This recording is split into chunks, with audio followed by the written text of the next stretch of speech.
Michael, most people will know you from your wild youth band days and from music in general, but you're more than just a musician. What other creative disciplines do you practice? Hey David, readers, how you doing? My name is Michael and I'm a punk rock composer. I dabble in writing and art, but my main input is in the design of artwork for my music projects. For example, I know exactly how I want my album cover to look, but I work with technical people to bring that to fruition. I was especially pleased with the Neuerwilder cover art, which came out exactly as envisioned. What is your take on creativity itself? Do you feel it's something that one either has or hasn't, or do you believe it can be cultivated? Creativity can be cultivated. What is important is that someone genuinely wants to be creative, has a sensibility, and is prepared to spend a lot of time to achieve what they want to achieve.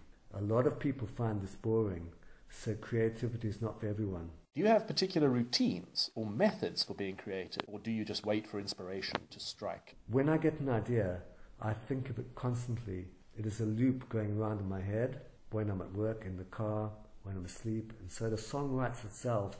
I wake up in the middle of the night with an idea, and I grab my guitar and recording device and go to the dark kitchen and get it down there and then, otherwise it would be lost.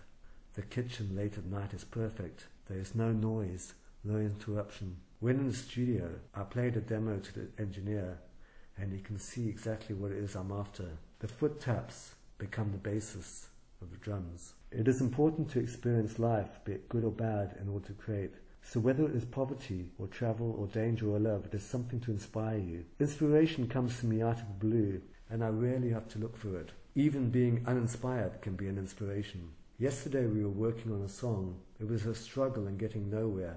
We put it to one side and moved on to another. We just came together immediately in a focused burst of creativity and inspiration. The groundwork spent on the first song moved on to the second. All it needed was that change. Sometimes you need the boredom to move to the next level. It just happens.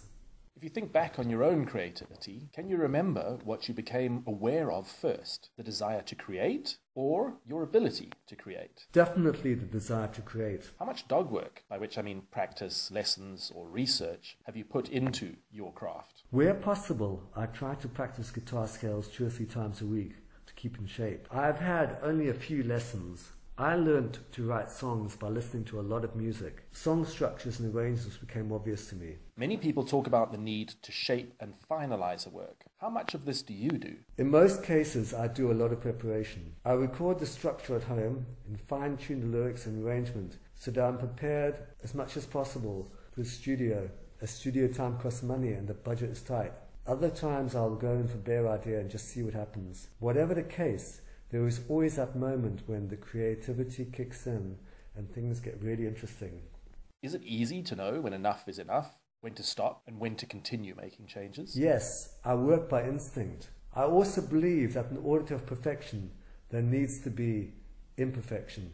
How would you describe what is going on inside your head when you are busy with the work? I become totally obsessed to the point of madness. Any problems in my life manifest themselves in my performance, bringing out a reality. How has your creative process changed today as compared to, say, 40 years ago? 40 years ago, I lived in a suburb on the north coast of Durban. Very little that is artistic comes out of that environment. There was no art or literature as such. As a child, I was always frail mentally and music was my salvation. It was all I knew and it was my teacher. I had little ability and had experienced very little of what life had to offer, so I worked by instinct. Punk was great, as it was year zero, a rejection of the past, and it was back to basics. I would never have had the confidence to be a musician if it were not for punk. My lyrics were mostly rubbish though, for a few gems here and there. In the 40 years in between I've experienced a lot, including some tough times, a bit of hurt, read a lot of books, seen many great films, been to art exhibitions, seen so many great bands, travelled and experienced many cultures. So my lyrics are far stronger. Musically I've tried many styles and now it's all pulling together. So now I consider music as a palette of many styles. A collage. I am more open to experimentation. Maybe you can discuss a bit the influence of other art forms on your music. Art, film and books are now possibly a bigger influence on the music and music itself. They colour my sound and make it more interesting. Do you draw a line behind creativity and art? Do you see that as two different things? And if you do, where or how do you divide them up? There is a difference. Creativity includes commercial art, where you design packaging for products, business cards, toilet paper, cereal boxes. It is a job, but it is creative. Art is a different concept entirely. It is art for art's self, or art's sake, and has a different ethic. The place where art and creativity were most likely connected, or should I say, where commercial art and art connected, was in Andy Warhol and pop art. How often do you go back to school, as it were, in search for new ideas or methods or approaches? Never intentionally, but I always have my eyes and ears open. Which creative people through history have inspired you? Any particular themes? In music, I've been inspired by the people who have been decadent and glamorous and dangerous, and made a big statement. Iggy, Bowie, Velvet Underground, Neu, Kraftwerk, Sex Pistols, slightly more obscure stuff like Metal Urban. I like classical. I like pop, Pharrell, etc., etc.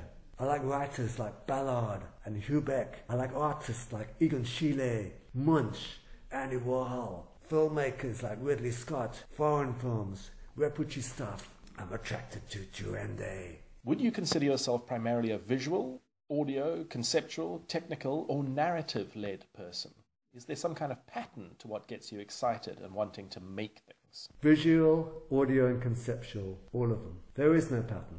How has what you do evolved over the years since you first picked up a guitar up until now? 40 years ago I knew little and was not ready mentally or in any other way. I was a child.